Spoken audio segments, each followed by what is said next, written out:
This video is going to be about tinting Gorilla Glue Clear with the Keda liquid dye kit. As you can see here, this is the end product, basically for the end of the video.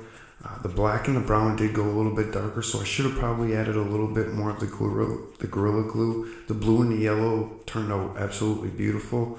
The red is getting a little bit washed out. It's a little truer red, but you know, you could add a little bit less Gorilla Glue if you wanted it even deeper of a red color. Basically here, all I'm doing is a progression sand. I started out with a 240 grit. I went to a 240, 320, 400, and I ended up finishing up with a 600 grit to end up trying to close the wood grains a little bit more. I know you guys are asking for different woods. Easy. I'm working on it. I have some other videos coming up. Here's the glue that I ended up using, the Gorilla Glue Clear. I have some other videos coming up that will hopefully end up showing a little bit of other woods. Anyways, here I end up using the Gorilla Clear to seal the wood with just the Gorilla Glue Clear itself to try to seal up the pores.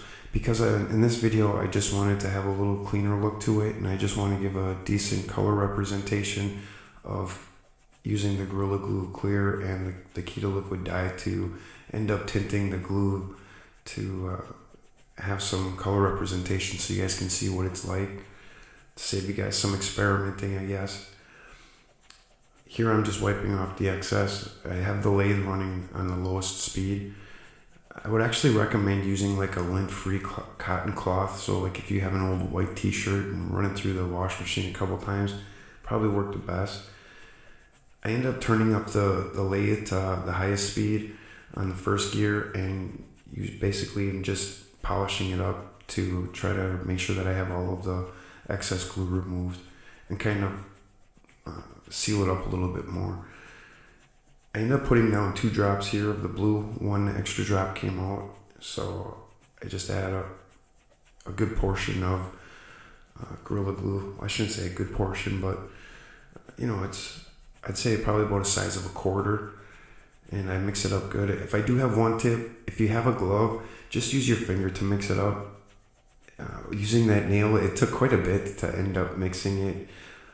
I did want to kind of show how well the dyes did mix with the Gorilla Glue Clear, but I should have just used my finger, honestly, because it took quite a bit. Another thing too is I'm trying to get these 5 colors on one piece. So doing it in the segmented pieces like this, that I think it would just be easier if you were doing all one color across the entire piece. You know, maybe 2 colors or something like that, but it didn't come out quite as even as I like on some of the colors. But I'm sure you ended up seeing that in the beginning portions, and you'll see it more towards the end. Here I change over to the yellow. Now it was a little bit darker than I really wanted. I didn't want the amber look to it. I wanted more of the yellow. So I just added a little bit more of the Gorilla Glue with a little bit less of the Keda dye liquids. I believe that I just used 1 drop of the yellow, and I added maybe, I'm going to say probably about a $50 size worth of the Gorilla Glue. These dyes are very concentrated, so it really won't take a whole lot to end up tinting and coloring the Gorilla Glue. Here I move over into the red. And again, I'm just mixing it in.